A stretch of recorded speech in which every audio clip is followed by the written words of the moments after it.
اور سے سنو مسلمانوں، اپنی اولاد کو توحید پر قائم رکھو، خاص کر بیٹیوں کو جو بڑے ہو چکے ہیں سنو، بہنیں ہیں، مائیں ہیں، سب سنو، زندگی یہی کچھ نہیں ہے، اس کے علاوہ ایک بہت بڑی زندگی ہے، اور دنیا کی لذت ہی لذت نہیں ہے، دین کی اپنی ایک لذت ہے، قرآن کی اپنی ایک میٹھاس ہے، ایمان کی اپنی ایک میٹھاس ہے، اسے کوئی چکھ لیتا ہے تو پھر دنیا کی کوئی میٹھاس اس کو پسند نہیں آتی۔ اس کو حاصل کرنے کی کوشش کرو، پھر تمہارے چہرے کا نور ایسا چمکے گا کہ کسی بیوٹی پارلر کی ضرورت نہیں پیش آئے گی،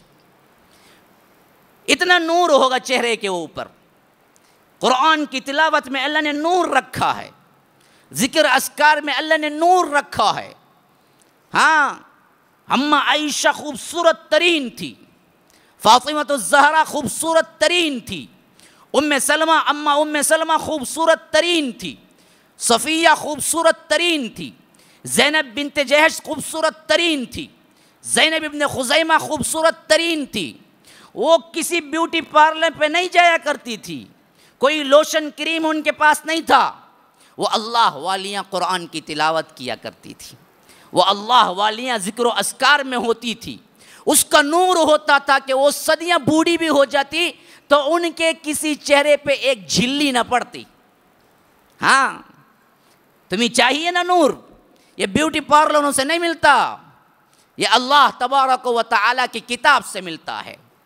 اس کے رسول کی ہدایتوں پر ملتا ہے، قرآن اور شریعت کی اطاعت پر ملتا ہے، ایسا کھلتا ہوا نور کہ دیکھے تو انسان دیکھتا رہ جائے۔ یہ اللہ تبارک و تعالیٰ اپنے اللہ والے بندیوں کو دیتا ہے، دنیا ان کے آگے بالکل حقیر ہوتی ہے، دین ان کے آگے بہت بڑا ہوتا ہے۔ یہ کیفیت پیدا کرنے کے لیے حضرت آسیہ سے سبق لو، فرعون جیسا ظالم، بڑے محلات، ہیرے جواہرات ان کے انڈر میں، کہتا تو ایک ہی بات کہتا تھا وہ، بس چھوڑ دے اس دین کو، مجھے مان لے، میں تیرا شوہر بھی ہوں، تجھے کیا چاہیے، محلات تعمیر کر دیتا ہوں، تیرے لیے خزانے کھول دیتا ہوں، تیرے لیے کیا کچھ چاہیے وہ سب کچھ رکھ دیتا ہوں۔ لیکن آسیہ رحمت اللہ علیہ، آسیہ نے وہ بڑے بڑے محلات کو خبر کسی تنگی میں محسوس کیا، انہیں وہ محلات نظر نہیں آئے جہاں پر ایمان نہ ہو، جہاں پر توحید نہ ہو، جہاں پر ایمان نہ ہو، جہاں پر اللہ کا ڈر نہ ہو۔ بڑے محلات انہیں متاثر نہ کر سکے، انہوں نے نہیں چاہا فرعون کے محل میں رہنا، تو وہ دعا کرنے لگی،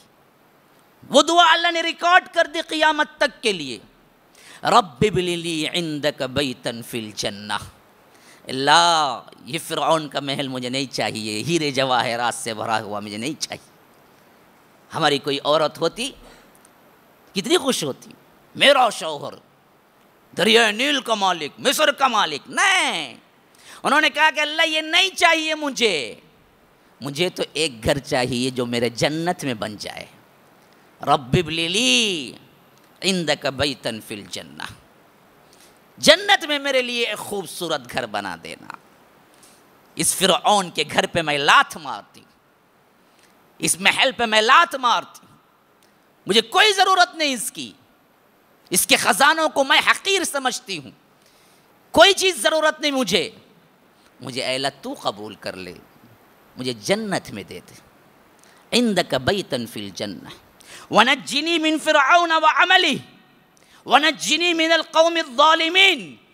اے اللہ اس فرعون سے مجھے نجات دے، اس ظالم سے مجھے نجات دے، اور اس ظالم قوم سے بھی مجھے نجات دے، مجھے نہیں چاہیے یہ سب کچھ، میں تیرے پاس آنا چاہتی ہوں اور تو مجھے عطا کر دے ایک گھر جنت کے اندر۔ روایتوں میں آتا ہے کہ جب ایمان کی کیفیت اس نے یوں دیکھی تو حکم دیا کہ آسیہ کو زندہ صلیب بنا کے زندہ میخیں رکھ کے چنوا دو۔ حضرت آسیہ نے تب بھی فرعون کو قبول نہ کیا، اپنے غلاموں کو حکم دیا کہ آسیہ کو لاؤ، جس طرح انسان کھڑا ہوتا ہے اسی طرح صلیب بناؤ، پھر صلیب پہ انہیں لٹاؤ اور زندہ رکھ کے انہیں کیا ہے ہاتھ اور پیر پہ کیا ہے میخیں مارو اور اس کے بعد سولی پہ لٹکاؤ۔ آسیہ نے کہا کہ جا، جو ظلم کرنا ہے تو میرے جسم پہ کر لے، میرے عقائد تک تو نہیں پہنچ سکتا، مجھے اللہ تبارک و تعالی سے امید ہے کہ میرا گھر جنت میں ہوگا، مجھے یہاں کا ظلم کوئی ظلم نہیں لگتا۔ بتاؤ، جتنے لوگ ہیلے بہانے کرتے ہیں شوہروں کے لیے،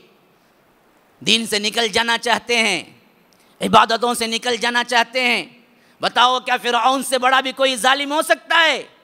جب اس کے ظلم کے اندر رہتے ہوئے بھی ایمان پہ قائم کر کے حضرت آسیہ نے بتایا، پھر تمہیں کوئی عذر اور کیسے ہو سکتا ہے کہ تم کہو کہ یہ کام میرے ہاتھ سے نہیں ہوتا؟ شوہر منع کرتا ہے۔ کرنے والے کو ہزار ہیلے ہیں، نہ کرنے والے کو بھی ہزار ہیلے ہیں۔ اگر تم کرنے پہ آ جاؤ، اللہ تبارک و تعالیٰ کی قسم کھا کے کہتا ہوں، اللہ ایسی غیبی مدد کرتا ہے اس بندی کی جو توحید کے لیے اڑ جاتی ہے، نہیں ہو سکتا، پھر تو اللہ غیب سے راہیں نکال دیتا ہے۔ تو یہ ایک حضرت آسیہ کی مثال ہے۔